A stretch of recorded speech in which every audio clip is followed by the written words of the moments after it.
This is Tall Tale TV, your podcast for sci-fi and fantasy short stories.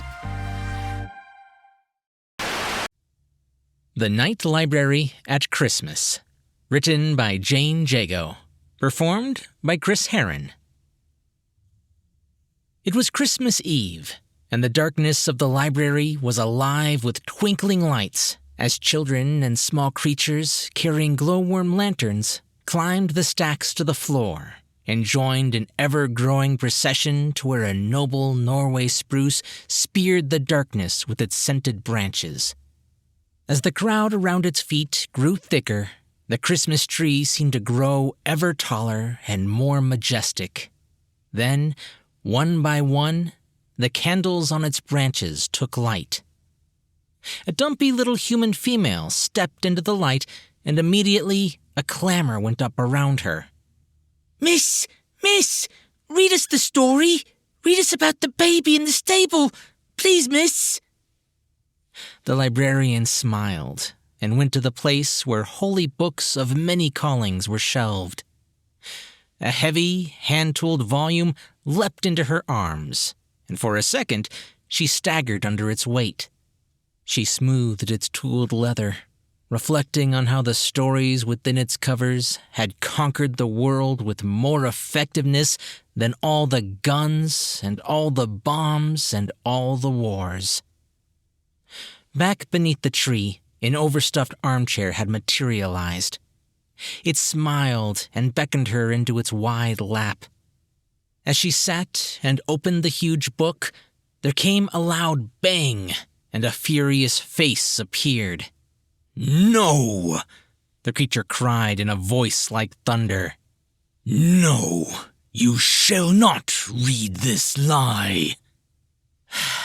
And is it any more of a lie than that which your children purvey on Walpurgisnacht, or on any Sabbath in any sacred grove? It lifted its insubstantial muzzle and howled defiance and misery. "I will drag that book from your hands and rend it to pieces with my bare claws. I will make it burn as it sits on your frail human legs. I will—" The creatures around the Christmas tree began to be afraid, and the librarian held up a hand to stop the enraged grumbling of the shadow demon. "You will," she said firmly, "do nothing. You can do nothing. You are a creature of smoke and mirrors, not even as substantial as the book children gathered at my knee. Now be gone with you before you make me angry." The demon attempted a sneer, but it was of very little consequence when faced with the strong will and common sense that defined the straight-backed little human who faced him without a shred of fear. Even as he made an effort to draw his will, she pointed a finger.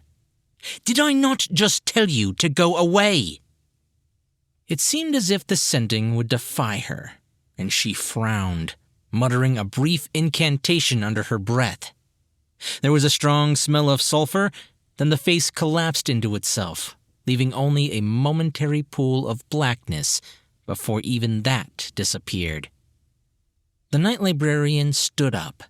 She put the book on the soft chair and smiled at the little ones. "I just need to make sure there are no interruptions to your story. I shall not be a moment. You all can sing the candle song while you wait."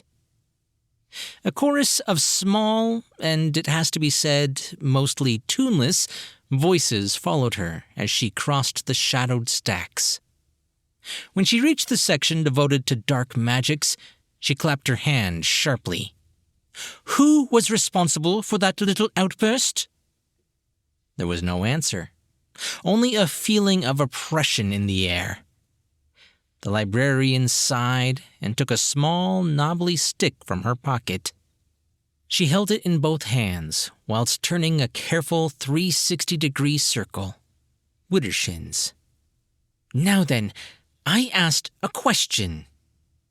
Two figures materialized behind the locked gates of the shelves where the grimoires squatted. "Oh, I might have known it was you two. You may come out to explain your actions." Beelzebub and Abalawedo shouldered their way out from behind the grating and came to tower over the small human. "It isn't fair," Beelzebub said, and his voice sounded surprisingly like a toddler whining. "This place is for all faiths. You should not read them that thing." "You never." His companion, by contrast, was both smooth and insinuating. "Tell the children our stories. We are here to demand our moment in the candlelight." The librarian sighed. "Did we not burn candles to you on All Hallows Night? Were there not stories enough for you then?" "But you did not read them." "You did not come from your warm bed in the dead of night on a day when even you are not needed here, just to read our stories." "No, I did not." "And what if we demand that you do?" Beelzebub drew himself up to his full 7 feet and reached out a burning and cicatrized claw to grab the librarian's upper arm. There was a smell of burning flesh, but it was the demon who flinched. The librarian raised a weary brow. "You may not demand anything of me. I am my own mistress. I do this because I so choose.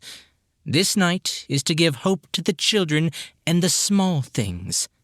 It is the one night they may safely leave their storybooks and be happy." Dambalawedo actually shuffled his feet.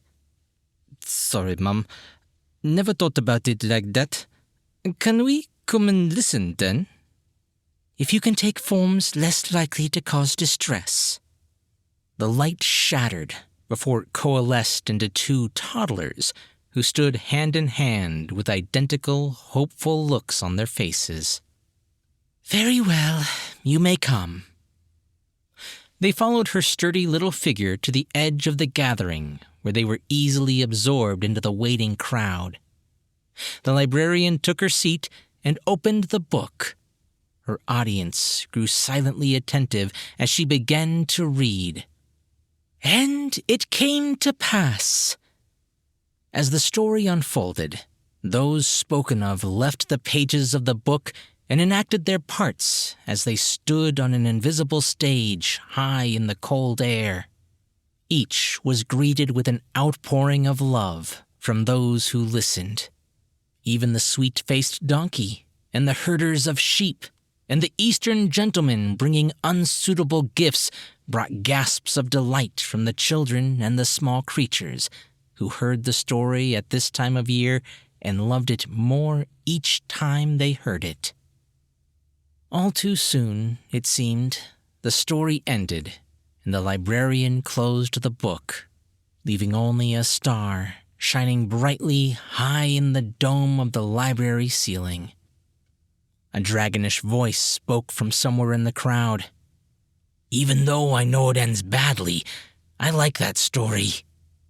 There was a wave of laughter, and the audience settled back with an aura of expectation that almost broke the librarian's heart. And now, she thought sadly, we wait, and eventually the little ones will go to bed disappointed. I wish he would come, just once, just for the little ones.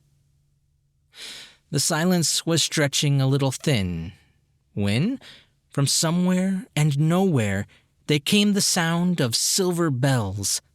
The librarian clasped her small, square hands, hardly daring to believe, as the bells came closer, and hearty laughter filled the air. They came with a rush and the smell of snow. Dasher, Dancer, Prancer, Vixen, Comet, Cupid, Donner, Blitzen, and Rudolph. They came with the sound of bells and his laughter warming the hearts of the tinies around the librarian's warmly slippered feet. He turned his ruddy-cheeked, snowy-bearded face towards her and smiled. "Have your charges been good children?" She nodded, hardly trusting her voice, but it seemed he understood, because he thrust a hand into his sack and broadcast shiny wrapped presents with seemingly no regard for what went where. But he must have known, as each creature and each child got a gift suitable to themselves.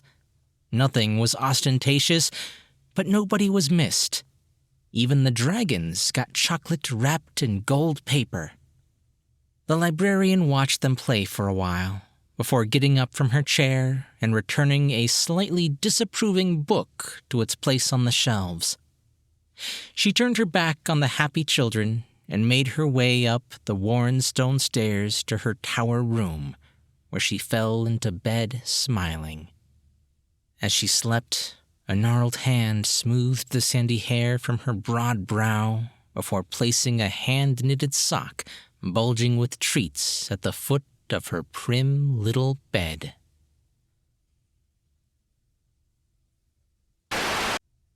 Jane Jago is an eccentric genre-hopping pensioner who writes for the sheer enjoyment of the craft and gets in terrible trouble because of her attitude. Find out more about her at the links in the description. Hey guys, bit of a holiday story for you there. I hope you liked it. This is actually in the same setting as one of the most popular stories on this channel, The Night Librarian. It's one of the many stories that Jane has sent me over the years. So if you liked this, definitely check that out. I'll put links to all of her stories, including the original Night Librarian, down in the description. And if you did like it, be sure to leave a comment or a thumbs up on YouTube or Facebook, or if you're listening on the podcast, leave a review over on Apple Podcasts. And of course, subscribe. I'm Chris Herron, and that's it for today's Tall Tale TV.